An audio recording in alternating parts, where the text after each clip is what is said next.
a Bond villain, according to the Washington Post, the New York Times, and all the other hyenas. Cambridge Analytica apparently is able to swing an election with some Facebook data and a few $million. Did that happen? No, it didn't. But even if it's absurd to think a small data company could have changed the 2016 presidential election, it doesn't mean that bigger tech companies couldn't do that in the future.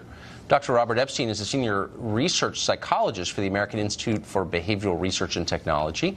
He's looked into this carefully and has found some interesting potential facts about it. Dr. Epstein joins us tonight. Doctor, I don't want to make anybody, any of our viewers paranoid, but we talk a lot about the potential effect of big tech on how we live and on our democracy. You've looked into what Google and Facebook could do in an election. Tell us what you found. Well, Tucker, I've been studying this very carefully now for more than 5 years with multiple randomized controlled experiments around the world for national elections.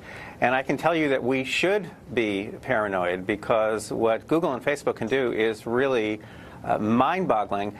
If, for example, if Mark Zuckerberg on Election Day last year, if he had chosen to press the Enter key early morning and just sent out a message to Hillary Clinton supporters only saying, go out and vote, a go out and vote reminder, that would have sent her an additional 450,000 voters that day, with no one knowing that this had occurred.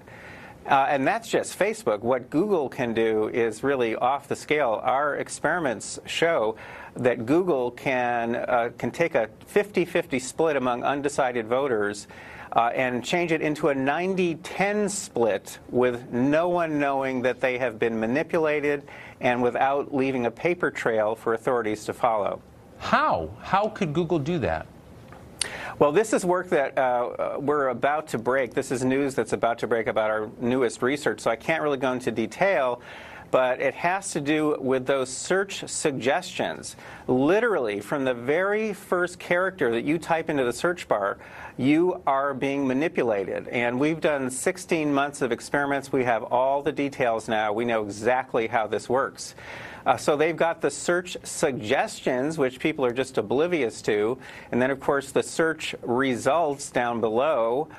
We know from our 5 years of work on search results that just by putting those in a certain order, which people really can't see, just by favoring one candidate over another in search results, that can easily produce shifts among undecided voters of 20% or more, up to 80% in some demographic groups, again, with no one aware that this is occurring.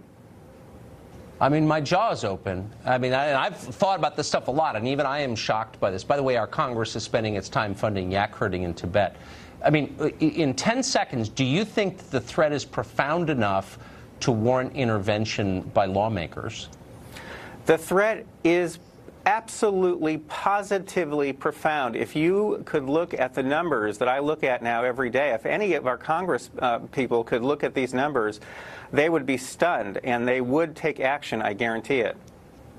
Boy, I hope that video of this conversation goes everywhere on Facebook and Google.